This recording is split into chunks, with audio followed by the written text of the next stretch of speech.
Hello, j'espère que tu vas bien. C'est un épisode ultra brut que je suis en train d'enregistrer. Je n'ai aucun script, j'ai une vague idée de ce que je veux te raconter. Il n'y aura pas d'intro, pas de musique, il y aura rien du tout.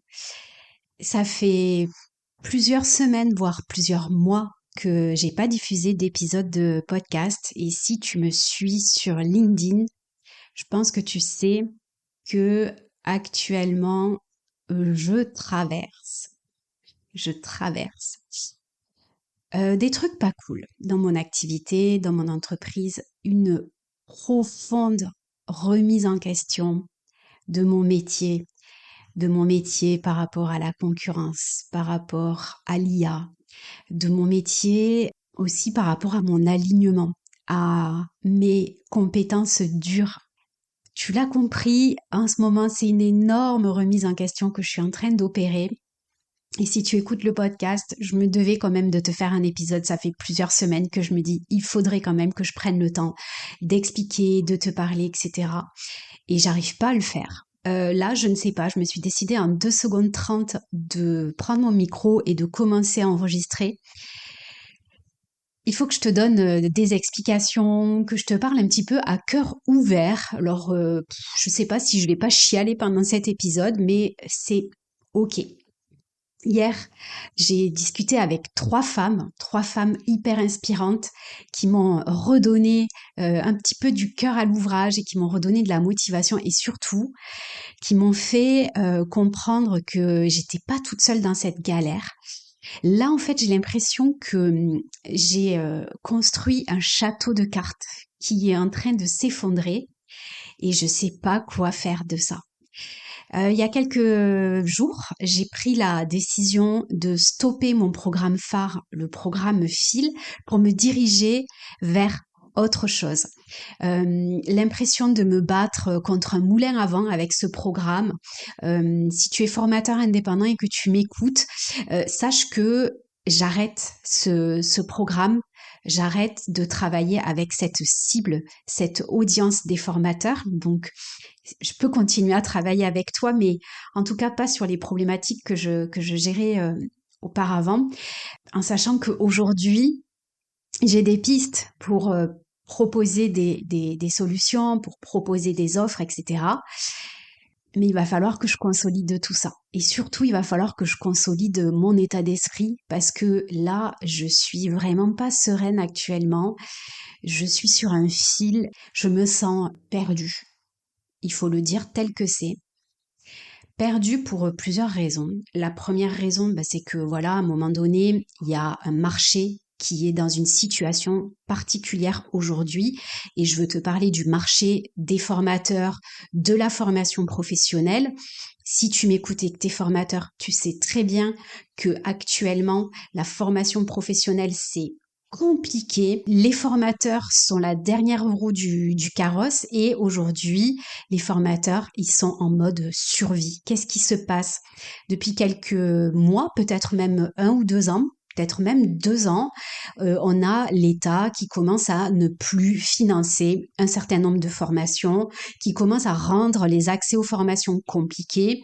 On a une baisse énorme de l'apprentissage, de l'alternance, etc. Ce qui fait que si tu formes par exemple dans des écoles, tu vas te retrouver avec moins de classes à former, donc moins d'heures de formation, moins de chiffre d'affaires. Donc ça peut mettre en difficulté ton activité, surtout si tu fais beaucoup de sous-traitance et qui est peut-être ton cas. Donc ça, tu l'as vraiment ressenti. Et puis après, si tu travailles avec des organismes de formation avec de la FPC, la formation professionnelle continue, là, tu vas te rendre compte que les financements, c'est de plus en plus compliqué, etc. Moi, avec mon offre signature, j'arrive avec une offre pour proposer aux formateurs de se développer, d'aller chercher de la formation en ligne, de vendre ses propres formations, d'aller travailler voilà sur un océan bleu et d'autres activités. Le truc, je ne sais pas si tu connais la pyramide de Maslow. La pyramide de Maslow, c'est la pyramide des besoins. Et quand tu es en mode survie, ce qui est le cas de beaucoup de formateurs actuellement, Peut-être les formateurs IA vont tirer leur épingle du jeu, mais on va parler de l'IA plus tard. Quand tu es en mode survie, tu ne penses pas à te développer, tu ne penses pas à aller chercher des nouveaux marchés, etc. Tu vas penser tout simplement à survivre. Donc, peut-être que ça va être ta solution d'aller retrouver un emploi salarié, retrouver des heures de salariat, peut-être sécuriser ton activité avec une école supplémentaire ou je sais pas trop quoi, justement parce que tu es en mode survie et que tu as absolument besoin de payer tes factures. Donc, mon audience de formateurs, c'est une audience qui est censée chercher à se développer, à aller ouvrir sur d'autres marchés, etc., pour expanser, pour vivre une meilleure vie, pour pouvoir voilà vivre une vie au service, enfin avoir une offre au service de sa vie, etc. Sauf que aujourd'hui, ce marché-là, pour moi, il est mort, il n'existe plus, tout simplement parce que les formateurs, en étant en mode survie, ne peuvent pas penser à chercher à se développer de manière kiffante, etc. Donc le message que je porte à travers mon offre fil, qui était mon offre signature, ne peut plus fonctionner sur cette cible-là, sur cette audience-là. Et si je te dis ça, c'est pas pour que tu pleures sur mon épaule, parce que la vérité, c'est que j'ai pas du tout envie que tu me plaignes ou que tu... je veux bien que tu compatisses avec moi, mais c'est une leçon de marketing que je suis en train de te donner. Tout simplement parce que moi, je me suis énormément remise en question depuis plusieurs mois. Je me remets en question. Qu'est-ce que je fais mal, etc. Je cherche beaucoup en réfléchissant au marché, c'est-à-dire en sortant de l'équation, en me disant, attends, et si tu faisais pas partie de l'équation du problème, et si le problème était quelque chose que tu pouvais pas contrôler? Parce que moi, dans mon état d'esprit, c'est que je contrôle 100% de ma réussite. Je suis 100% responsable de ce qui m'arrive. Et c'est vrai, je suis responsable de ce qui m'arrive parce que j'ai pris des décisions. Sauf que, à un moment donné, regarder son marché en face et se dire que le marché sur lequel j'étais n'existe plus, c'est aussi faire un constat factuel et réel. Et je crois pas. Alors, oui, si bien sûr, je mets du pathos dedans, je mets toute mon expertise, mon expérience, mes casseroles, etc. Parce que forcément, quand tu entreprends, tu as tout ça qui arrive, euh, qui doit être pris en compte en fait dans les choix, les décisions que tu fais. Malgré tout, aujourd'hui, je crois que je suis sur un marché qui n'existe plus. Donc, j'ai pris cette difficile décision de fermer mon programme signature fil. Et avec ça, il y a tellement d'autres choses qui disparaissent. Parce que ce programme signature, c'est 3 années de travail, c'est 3 années à construire ce podcast, 3 années à construire une audience, à créer un lien avec les formateurs. Et ça y est, c'est le moment où je vais pleurer.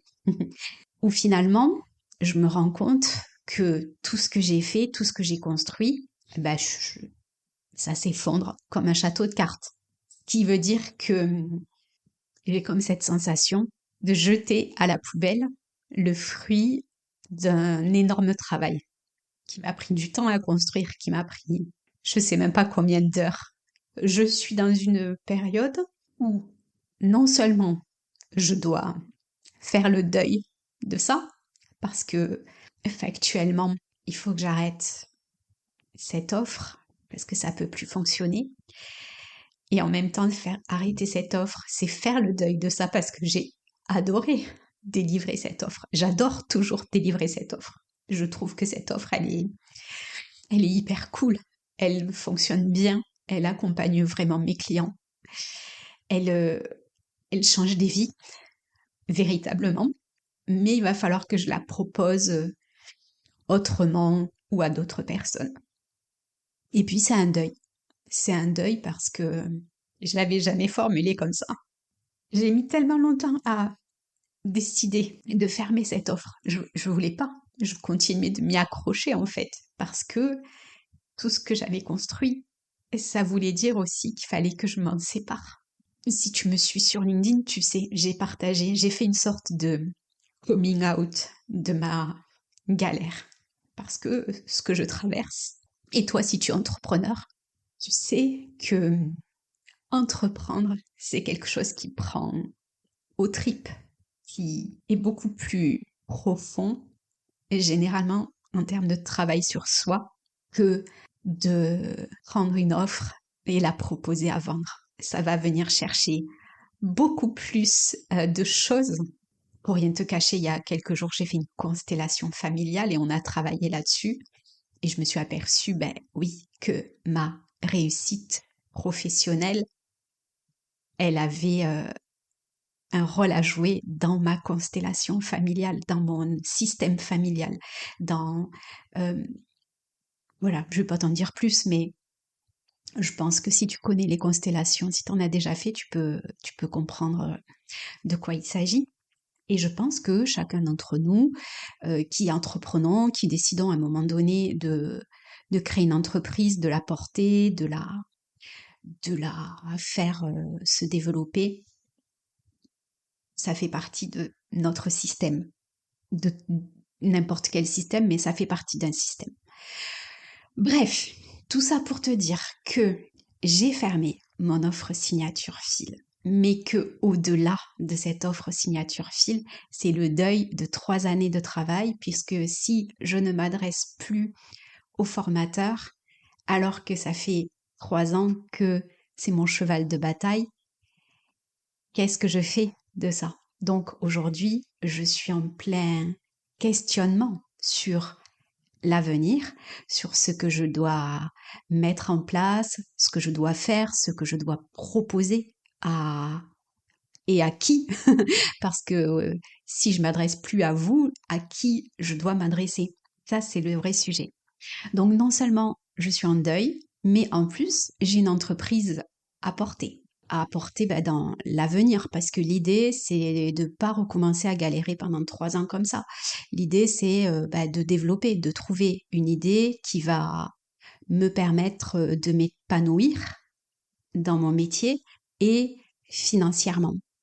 Et c'est là que les questions se posent aussi sur qu'est-ce que je vais faire, à qui je vais m'adresser et qu'est-ce que je vais proposer, en sachant que il y a une énormissime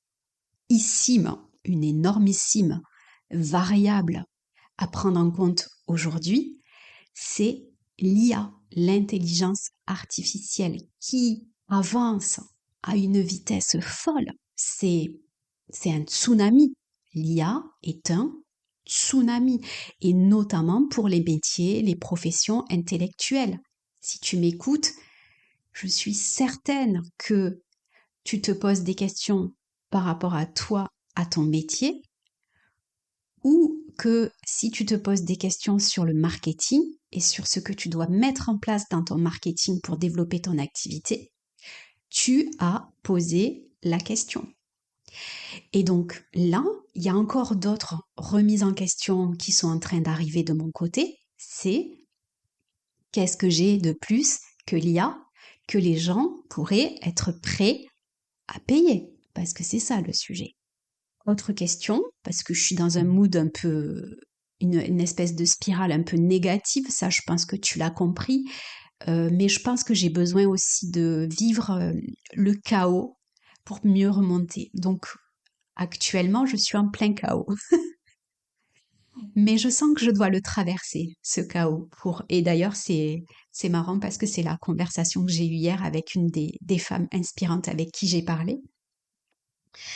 Traverser le chaos, ça fait aussi partie du package de cette remise en question. Et c'est marrant parce que on est en été, on est dans une période beaucoup plus légère, j'ai beaucoup moins de formations. Bien évidemment, je suis en train d'arrêter mon offre, donc j'ai moins de clients à gérer, moins de demandes, etc. Et en même temps, ça me questionne énormément parce que ben, là, je suis en train de traverser un creux qui est totalement normal vu qu'on est en été, un creux de chiffre d'affaires, je veux dire. Mais l'énergie de allez, il faut y aller, il faut foncer. Et en même temps, il fait 45 degrés dehors. Donc, je suis toute molle, j'ai pas envie de bouger. Le moindre mouvement que je fais me demande de l'énergie. Bon, voilà, ça y est, je suis en train de partir en cacahuète. Qu'est-ce que je disais? Oui, j'ai besoin de traverser ce chaos, de de toucher le fond de la piscine pour pouvoir remonter. Et aujourd'hui, si je te fais cet épisode de podcast en toute vulnérabilité, alors que ça fait des semaines, peut-être un mois ou deux que j'ai pas diffusé un épisode de podcast, c'est parce qu'aujourd'hui, clairement, j'en suis là. Donc, je sais pas quoi te raconter pour demain. Je ne sais plus qu'est-ce que je devrais te raconter. Et en même temps, je dois fermer la porte de... Alors, ce podcast, j'ai vraiment envie de continuer à le faire vivre, mais il va vivre avec moi, c'est-à-dire que je vais plus m'adresser aux formateurs dans le podcast, je vais m'adresser à d'autres personnes. Et aujourd'hui, le choix que j'ai fait, c'est de me connecter à mon intuition, me connecter à des rencontres que je vais faire. Ça va être aussi d'accepter ce chaos et cette phase de questionnement profond parce que il est question aussi de mon identité, de qui je suis profondément, avec mes casseroles, tout mon système. Donc, je ne sais pas encore comment demain va se profiler. Sincèrement, j'ai des pistes, j'ai des idées, mais ces idées, elles changent quasiment tous les jours. Je sais pas, cette offre Phil, c'était vraiment mon offre chouchou. J'adorais avoir ce programme en ligne, cette plateforme de formation avec ces centaines d'heures de ressources qui sont à ta disposition pour développer ton activité, l'accompagnement, le coaching, mindset, etc. Mais trop peu de gens pour en profiter. Évidemment, hors de question de baisser mon prix parce que à un moment donné, voilà, j'ai la valeur que j'ai, l'expérience que j'ai, etc. Donc là aussi, on va pas baisser ses prix et je préfère arrêter cette offre, arrêter de travailler avec cette cible-là. Désolée si tu es formateur, je m'adresse à toi comme d'une cible aujourd'hui, mais sache que je te vois, je t'entends, je t'écoute et je sais ce que tu traverses aujourd'hui et je sais que tu es peut-être tout comme moi en mode survie.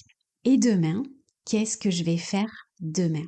Et là, il y a l'IA. Et encore une fois, une énorme remise en question de mon côté. Parce que si n'importe qui peut créer une stratégie marketing en 3 minutes avec une IA, même si je sais que moi ça sera pourri parce que on peut pas faire une stratégie marketing si on n'y connaît rien en marketing avec une IA, mais certes, qu'est-ce qui fait que les gens vont payer pour les compétences que j'ai? Et là, je parle de compétences dures, de mes hard skills, ce que j'ai construit au fil de mes 26 années d'expérience, au fil de mes compétences, des formations que j'ai fait, des galères que j'ai vécues, des lancements que j'ai organisés, de mon poste en agence, puis de mon poste aussi dans la grande distribution, etc. Tout ça, tout ce que j'ai emmagasiné depuis 26 ans, que ce soit avec cette entreprise, parce que j'ai grandi puissance 10 000. L'autre jour, j'ai vu un post. La nana, elle disait, je sais plus du tout qui c'est, elle disait, il faudrait calculer son expérience professionnelle en année chien. C'est-à-dire que une année d'entrepreneuriat égale 7 ans de salariat, tu vois. Et je pense que c'est un peu la réalité. Mais bref, comment je monétise au-delà de la concurrence de ChatGPT tout ce que je sais? Qu'est-ce qui fait que on va me payer moi plutôt que de donner 20 balles par mois à Claude ou à ChatGPT? Ça, c'est la vraie question que je me pose. Évidemment, l'IA, je m'en sers au quotidien. Je l'intègre dans mes programmes, je l'intègre avec mes clients, je travaille avec tous les jours, etc.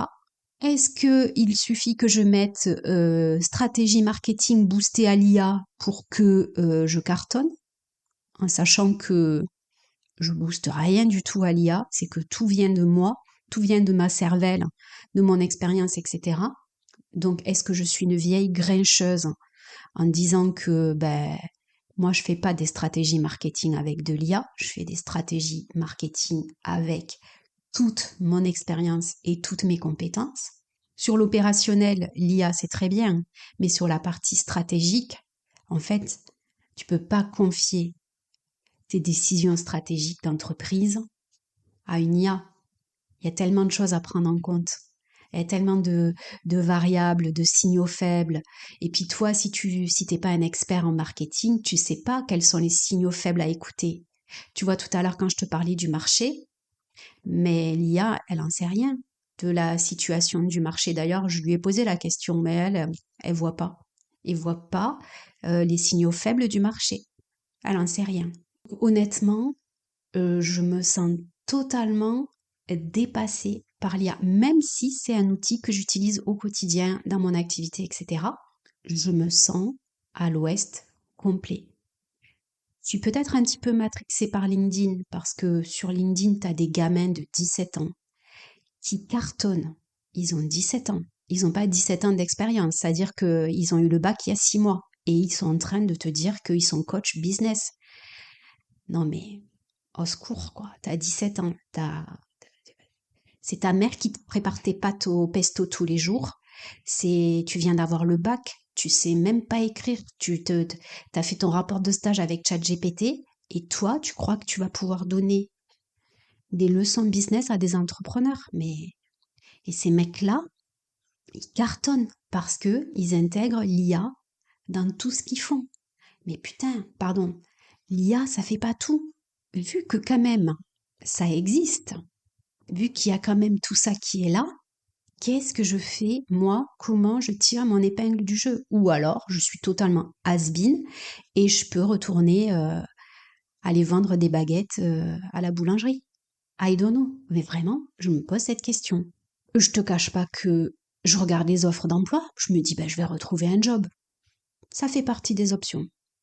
Tous les postes que je trouve responsable marketing, directeur de la communication ou je sais pas quoi. Alors moi j'habite dans la Cambrousse, hein, évidemment. Les postes à Paris sont peut-être un petit peu plus sympas. C'est des postes en stage, en alternance. Donc quand toi tu es une entreprise et que tu vas recruter un responsable communication en stage ou en alternance, je me dis mais en fait tout ce que je sais, mais les gens, ils en ont pas besoin, puisqu'ils peuvent tout faire avec soit ChatGPT, soit avec un stagiaire. À quoi ça sert tout ce que je sais? Voilà les questions que je suis en train de me poser. Je n'ai pas de réponse. Je n'en sais rien. Et j'ai une boîte à faire tourner. Il n'y avait pas de script. Ça fait longtemps que j'ai ça sur le cœur et que je me disais vraiment qu'il fallait que je t'en parle. Et j'ai quelques invités sur le podcast qui vont arriver là dans les semaines à venir, notamment Justine Abécassis, qui a écrit un livre sur J'ai testé pour vous l'échec entrepreneurial. Et oui, parce que j'ai fait mon coming out sur LinkedIn en disant que c'était la galère pour moi en ce moment. Et Justine est arrivée dans les commentaires sous mes posts. Du coup, je l'ai invitée à venir dans le podcast. Donc, dans l'été, il y aura un épisode avec Justine. Et puis, j'ai aussi invité Florence Ristori, qui est une experte IA. Et on va parler un petit peu de la philosophie de l'IA parce que j'aime énormément l'approche qu'elle a par rapport justement à l'usage de l'IA. Et je pense qu'on va aller sur la philosophie de l'IA. Qu'est-ce que nous, on en fait en tant qu'humains et comment on appréhende ça. Voilà ma chère auditrice, mon cher auditeur, cet épisode, c'est un épisode à la One Again Beast to Fly, comme on dit chez moi. J'espère qu'il t'aura plu. Je ne sais pas pourquoi je vais le diffuser. Je vais sûrement le diffuser. Il va me falloir du courage pour cliquer sur publier, mais je vais quand même le faire. Je vais revenir avec 2 épisodes cet été, au moins avec les invités. Et honnêtement, j'espère qu'à la rentrée, je reviendrai en mode badass parce que je t'avoue que je déteste avoir cet état d'esprit. Tu sais, Je crois énormément en la loi de l'attraction. Je sais que la loi de l'attraction, c'est pas quelque chose de magique. La manifestation, c'est pas quelque chose de magique, mais j'y crois énormément. Et je crois que cet état d'esprit là que je suis en train de traverser, ce chaos que je suis en train de traverser, il va pas falloir que ça dure trop longtemps parce que c'est pas possible. En fait, je me déteste comme ça. Je n'aime pas être ce genre de personne qui est dans la négativité, etc. Et je sais que ça bloque mon expansion. Et en même temps, je sais que je dois traverser ça. Je sais pas comment le dire, mais je dois vivre ce moment de questionnement. Et la chaleur qui fait, où tout est figé, t'es un peu confiné chez toi parce que dès que tu sors de chez toi, tu cuis littéralement. Et c'est aussi une invitation de l'univers à ralentir. Et ce dont j'ai confiance, c'est que j'ai confiance à mon côté badass. Et ça, je l'oublierai jamais. Et je sais que derrière ce chaos se cache, là je vais encore pleurer, une badass. Je sais que je suis là. Je sais que je suis pas partie. D'ailleurs, je dis je, tu vois. Mais la Céline qui déboîte, la Céline qui en veut, la Céline qui passe à l'action, elle est toujours là. Pour l'instant, elle est dans sa grotte. Je te fais des gros bisous, toi qui m'écoutes. Et je te dis peut-être à très bientôt. Salut.